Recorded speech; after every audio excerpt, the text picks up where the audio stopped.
Je souhaite également que les délais du dialogue soient des délais raisonnables, enfermés en tout cas au courant du mois de juin. Il ne faut pas qu'on sorte de ce mois sans l'essentiel des résultats et recommandations du dialogue. Puisque s'il y a des actes qui nécessiteront des lois ou du règlement, des décrets, il faut bien avoir le temps. Et donc, il faut que l'essentiel soit fait. Il n'est pas dit aussi que nous serons d'accord sur tout, mais au moins sur l'essentiel des consensus et des compromis qui pourront être trouvés, il faut qu'on mette à profit cette période du mois de juin pour arriver à faire avancer nos discussions. Alors, je voudrais attirer l'attention, et je l'ai dit peut-être de façon simple dans mon propos liminaire.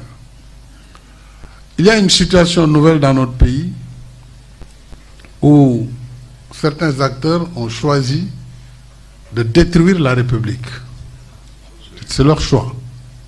Face à un tel choix, mon devoir, c'est de protéger la République, quoi que cela puisse coûter.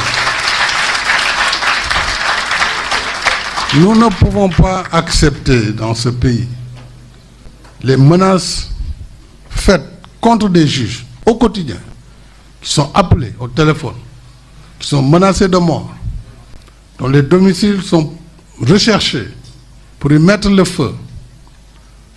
Des maisons sont sélectionnées pour y mettre le feu. Je suis sûr qu'après ce dialogue, selon les points de vue développés, vous verrez, certains seront tentés d'aller mettre le feu chez un tel ou un tel. Cela n'est pas acceptable dans une république. Et ça ne le sera pas. Ça ne le sera pas.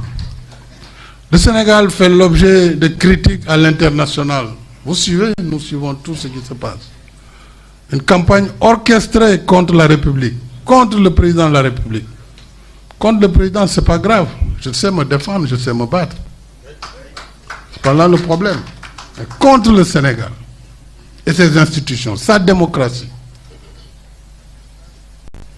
Alors, si nous voulons avancer, avançons aussi dans la vérité et dans le cadre du respect de la loi.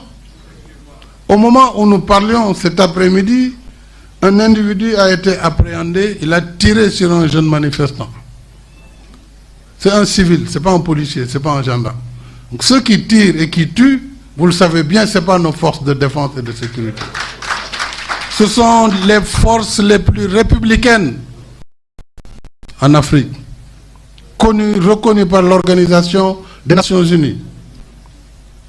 Quel est l'intérêt pour nos forces, pour la gendarmerie ou la police, de tirer sur des manifestants, sur des civils? Vous savez bien qu'ils n'ont aucun intérêt à le faire et ils ne le font pas. Et les enquêtes vont révéler ceux qui sont arrêtés avec des armes, qui présentent les mêmes calibres et qui tirent. Pour qu'après qu'on dise, oui, il y a tant de morts, oui, le Sénégal, c'est le chaos, etc., etc., pour penser qu'on peut, sur cette base, amener l'État à démissionner devant sa responsabilité régalienne d'assurer la sécurité des citoyens et de leurs biens. Kon dialogue ak démocratie ak jàmm mu ngi tàmbali si ñu faire respecter la loi, parce que loi bi buñ ko respecté wul, ça veut dire ñu ngi jëm foo xam ne musiba la, parce que bu fekkee buñ la defee nga fayu, mais loolu fi mu ñu yóbbu musiba la. war ñaan yàlla Sénégal yegg ci foofu. C'est pourquoi d'ailleurs maa ngi ñaan képp ki nga xam ne da ngay réagir, il faut faire confiance à l'état de droit, à la justice et aux forces de défense qui sont chargées bien sûr de protéger les citoyens. Mais bu ñu duggee ci fayeeku wante fi muy jëm baaxul. maa ngi ñaan aussi ñi taal këru jàmbur yi nañu bàyyi, parce que loolu kenn mënu ci mucc. Pas croire que vous pouvez détruire les biens d'autrui et vous êtes tranquille comme ça. C'est une illusion. Donc il faut que vraiment waxtaan bi ñu teg ko ci yoon. Li nga xam ne ñun ñëpp ñoo ko bokk muy réew mi ñu sàmm ko respecté ko. Li ñu mën a baalante suñu biir parce que ay doomu aadama lañ, loolu amul jafe-jafe. Ku ne xam na ne man bu duloon xëy na du ma jëlale wala du ma jégale peut-être dina doon gën a metti fii dina doon gën a metti tous les jours amul lu ñu dul wax président de la république moom it dafa am ay àq il a des droits c'est un citoyen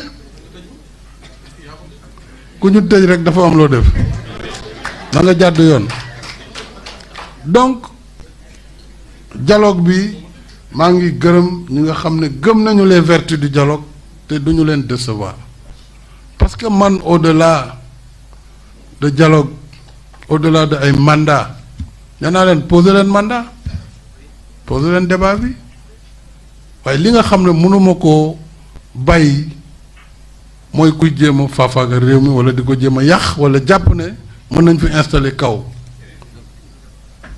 loolu moom lu mu jar dinañ ko ci def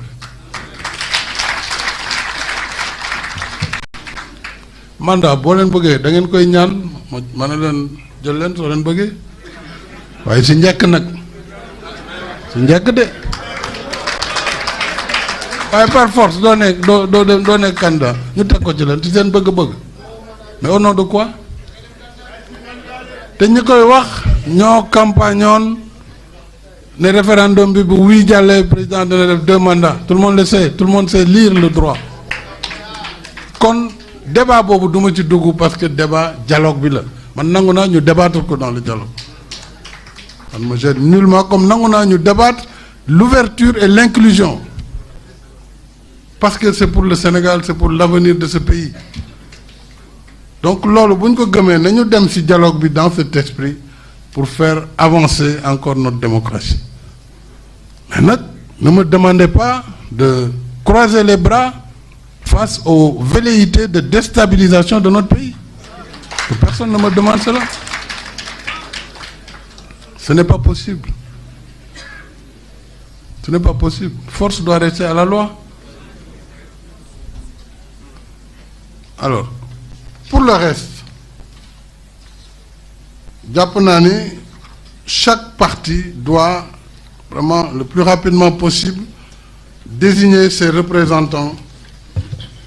Peut-être qu'après la synthèse des termes de référence qui ont été donnés, et chacun pourra aussi proposer, mais les autres dialogues antérieurs avaient déjà fixé des quotas pour chaque entité.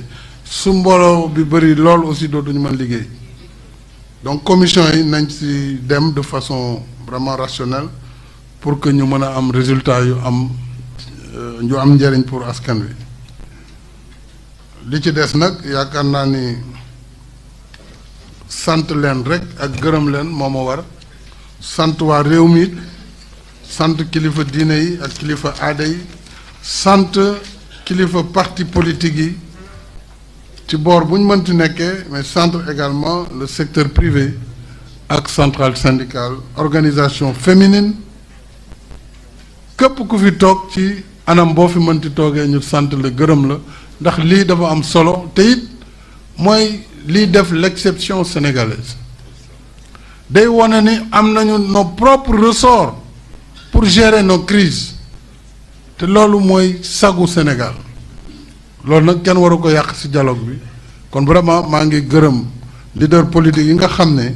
bu ñu amuloon courage parce que le courage politique aussi c'est de ne pas suivre tout le temps la clameur c'est de pouvoir faire ce qu'on estime être utile pour son pays quel que soit par ailleurs les échos c'est d'être venu et d'essayer justement de trouver des solutions à travers cet échange, ce dialogue entre les différentes parties kon synthèse bi loolu la maa ngi sant ñëpp di gërëm ñëpp di wax ne dès que nous aurons l'ensemble des termes de référence et la constitution des commissions avec vous aussi nous allons travailler sur la présidence en particulier de la commission politique moom mooy bi gën a xumb politiciens yi moom ils sont toujours plus compliqués mais bu ñu amee ñi ko war a jiite le secrétariat moom c'est le ministère de l'Intérieur comme ni ñu ko daan defee alors je pense que nous pourrons avancer très vite parce que pour les autres secteurs daanaka réflexion bi pare woon na presque donc c'est la commission politique qui va pouvoir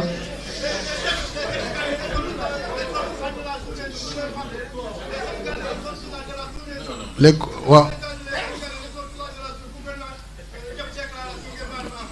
waaw li mooy Afrique nag dañ koy nangu xam nga Afrique moom foog lu mel ni di am c'est la culture, c'est la spontanéité, donc il faut l'accepter. Senghor disait que l'émotion est nègre, la raison est hellène. Voilà, c'est ça, il faut l'accepter. Merci beaucoup maa ngi sant ñëpp di gërëm ñëpp.